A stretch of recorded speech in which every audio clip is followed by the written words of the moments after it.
কোটা সংস্কার আন্দোলন ঘিরে যৌক্তিক সমাধান না হলে সরকারের রাষ্ট্র ক্ষমতায় থাকার অধিকার নেই বলে জানিয়েছেন সুশাসনের জন্য নাগরিকের সুজন সম্পাদক বদিউল আলম মজুমদার। সাম্প্রতিক প্রেক্ষাপটে সৃষ্ট অচল অবস্থা নিরসনের দাবিতে আয়োজিত সংবাদ সম্মেলনে কথা বলেন তিনি। এ সময় পরিবেশবাদী সৈয়দা রিজওয়ানা হাসান বলেন, এবার কোটা সংস্কার আন্দোলনের নিহতদের বিচার না হলে আর কোনোদিনই বিচার পাওয়া যাবে না এদের। বিস্তারিত জানাচ্ছেন মামুন আব্দুল্লাহ। কোটা সংস্কার আন্দোলনকে ঘিরে চলমান সংকটের যৌক্তিক সমাধান খুঁজতেই সুশাসনের জন্য নাগরিক সুজনের এই সংবাদ সম্মেলন। ঢাকা রিপোর্টার্স ইউনিটি মিলনায়তনে সংবাদ সম্মেলনে আইন শৃঙ্খলা বাহিনীকে দলীয় স্বার্থে ব্যবহার বন্ধ এবং মানুষের মৌলিক গণতান্ত্রিক অধিকার নিশ্চিত করা সহ 10 দফা সুপারিশ তুলে ধরে সংস্থাটি।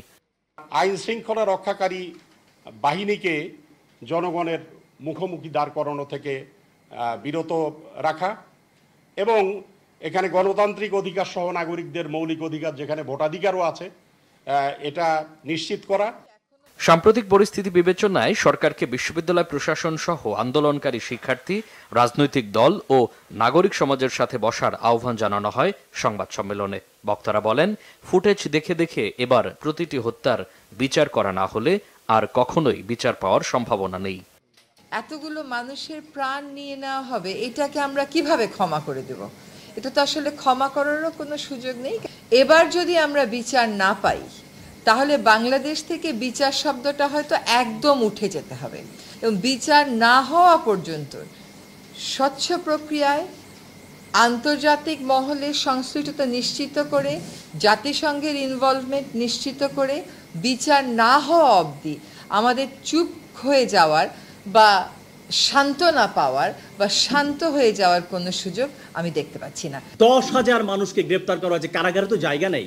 নিউজিল্যান্ডে দেখেন কারাগার বন্ধ করা হয়েছে, কয়েদি পায় না, আর আমরা নতুন নতুন কারাগার বানাচ্ছি। যত বেশি ইন্টারনেট বন্ধ করবেন, যত বেশি ফেসবুক বন্ধ করবেন, ইউটিউব বন্ধ করবেন, তত বেশি গুজব ছড়াবে। আপনার সৎ সাহস থাকলে সবগুলো ওপেন করেন, বিশ্ববিদ্যালয়গুলো খুলে দেন, দিয়ে আপনি নৈতিকভাবে মোকাবেলা করেন। আন্দোলনকে ঘিরে যৌক্তিক সমাধান না হলে সরকার রাষ্ট্র ক্ষমতায় থাকার অধিকার রাখে না উল্লেখ করে বক্তারা বলেন, রাজনৈতিক সমস্যা রাজনৈতিকভাবেই সমাধান করা উচিত। দুর্নীতি, দুর্বৃত্তায়ন, লুটপাটের যে স্বর্গরাজ্যে পরিণত হয়েছে এটার অবসান ঘটাতে হবে। এই যে মিথ্যাচার, পুরো মিথ্যাচার, এই মিথ্যাচারের ভিত্তিতে যে সব কার্যক্রম পরিচালনা করা হচ্ছে এটার অবসান ঘটাতে হবে। এবং সর্বোপরি আমাদের এই যে রাষ্ট্রীয় বাহিনীকে দলীয় বাহিনীতে পরিণত করা হয়েছে, আমাদের যে এখন জনশত্রুতে পরিণত করা হয়েছে আইন শৃঙ্খলা রক্ষাকারী বাহিনীতে, তার অবসান ঘটাইতে হবে। আলটিমেটলি হয়তো এই সরকারের আর কোনো অধিকার নাই তাদের রাষ্ট্র ক্ষমতায় থাকার, হয়তো সেদিকেই আসবে। তো আমরা চাই যে একটা শান্তিপূর্ণভাবে একটা আলাপ আলোচনার মাধ্যমে একটা যৌক্তিক সমাধান এবং এই সকল অন্যায়ের সবগুলোর বিচার যেন হয়।